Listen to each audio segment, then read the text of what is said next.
Bonjour à tous, bonjour tous ceux qui me suivent sur cette chaîne dédiée entièrement au domaine minier.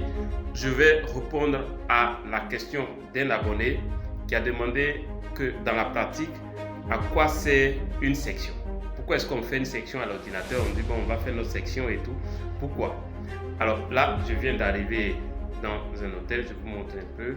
Je suis en transit, je fais un long voyage, je fais cette vidéo là rapidement pour pouvoir me reposer. Demain encore, je dois continuer, je vais sur un site minier et je vais faire encore un long voyage avant d'arriver.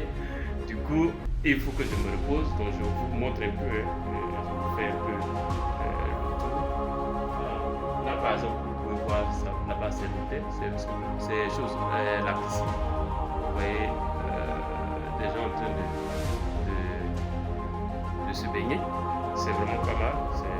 L'hôtel est pas mal. C'est très bien. C'est très bien. Et donc, comme je l'ai dit, je profite pour répondre à la question de l'abonné. Alors, notez que la section dans la pratique, en pratique sur le terrain, on va dire on a une section. Une section, en fait, c'est une ligne de fourrage. Et sur cette ligne de fourrage, on va avoir plusieurs fourrages. On fait ça. On a une ligne de fourrage, donc, et les lignes vont être séparées. Par exemple, vous pouvez avoir des lignes qui sont séparées de 50 mètres et des points séparés entre eux, par exemple, de 100 mètres. Comme vous pouvez avoir des lignes séparées de 200 mètres et les points sont séparés entre eux de 100 mètres. Donc, ça dépend des mailles qu'on se fixe.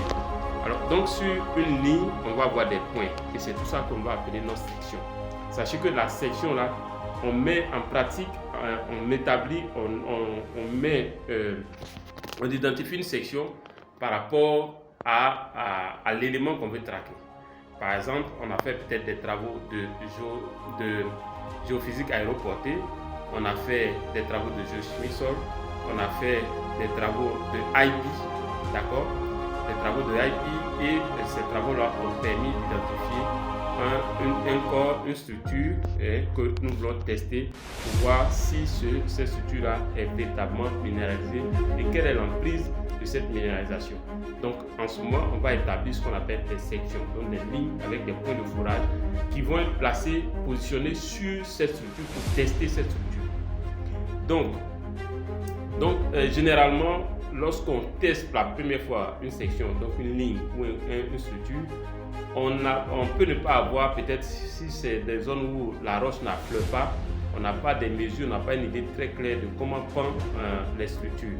Donc dans ce cas, on va faire peut-être un fourrage en ciseaux, c'est-à-dire on va fourrer dans ce sens et se mettre dans le sens contraire pour fourrer pour voir dans quel sens on coupe réellement, correctement ces structures.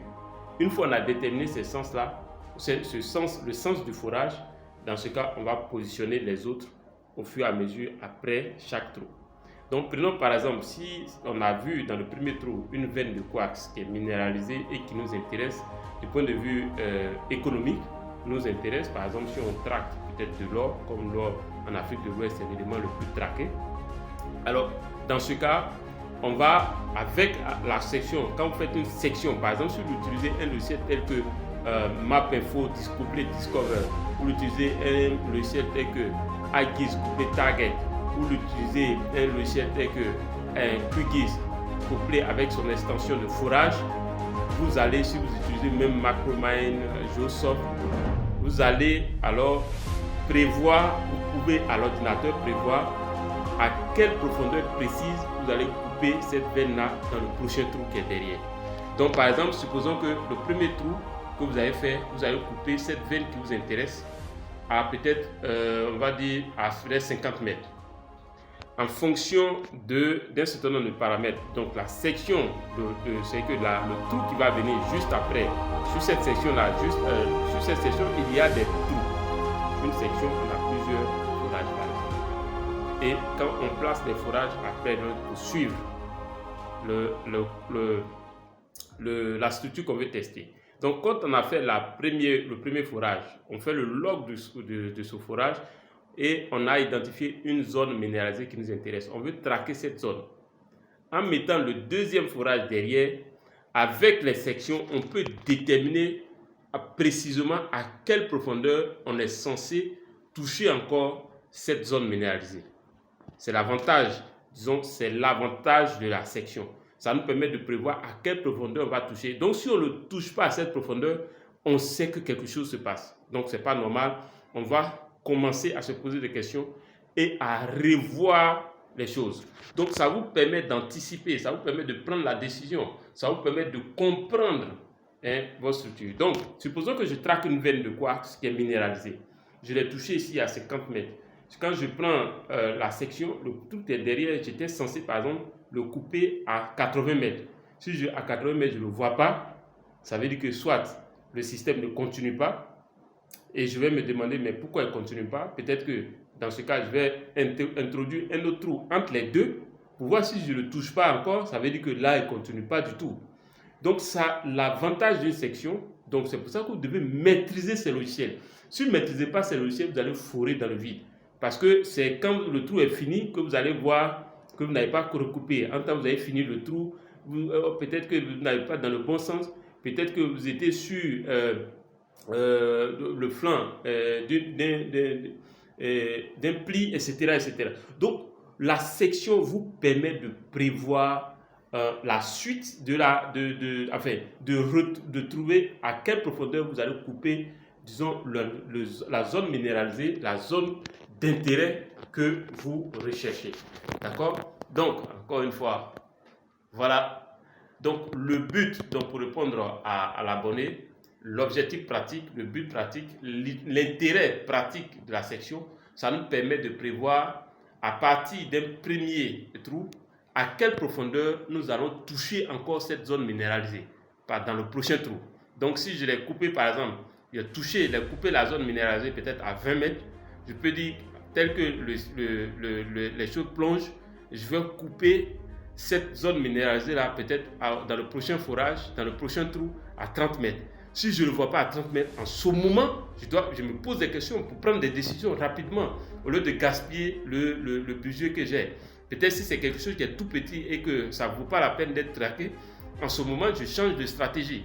Donc, les sections sont extrêmement importantes et c'est avec les logiciels que vous allez faire ces sections. Je vous ai parlé de QGIS couplé à son extension de forage. Je vous ai parlé de AGIS couplé à Target. Je vous ai parlé de MapInfo couplé Discover, je vous ai parlé de Geosoft, je vous ai parlé de Macromind, etc.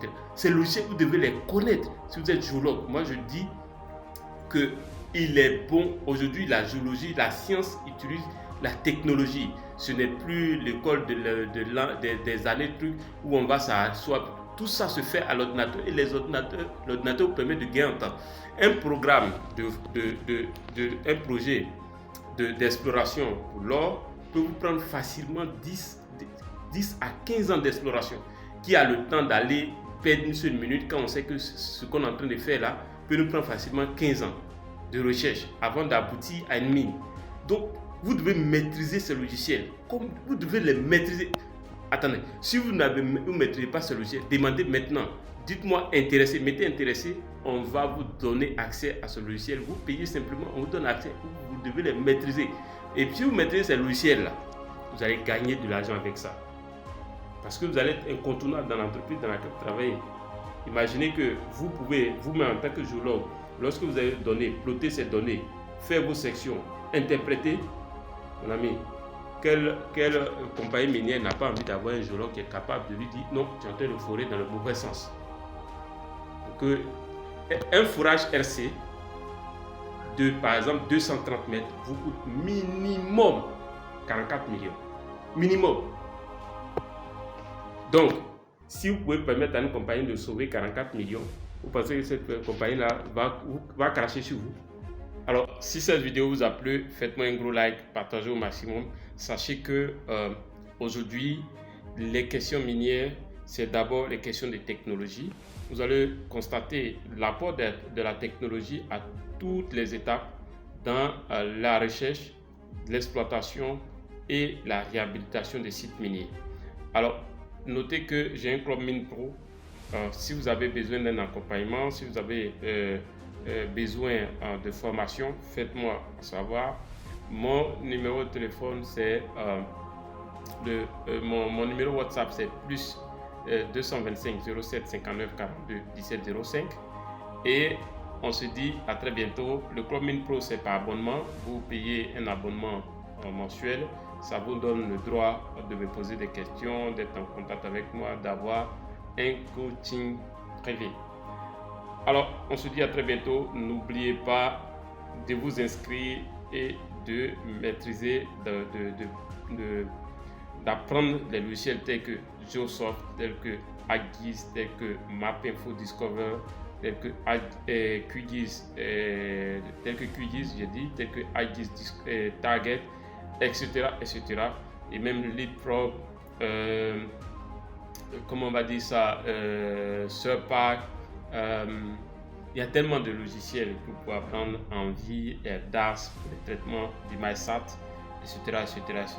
Alors, sachez que le domaine des mines, c'est un domaine qui demande, en fait, ce n'est pas seulement de la géologie. Vous pouvez travailler, vous pouvez avoir des opportunités dans le domaine des mines, même si vous êtes un commercial. Si vous avez fait des études en commerce, il y a de la place pour vous dans le domaine des mines. Si vous avez fait des études en finance, il y a de la place pour vous.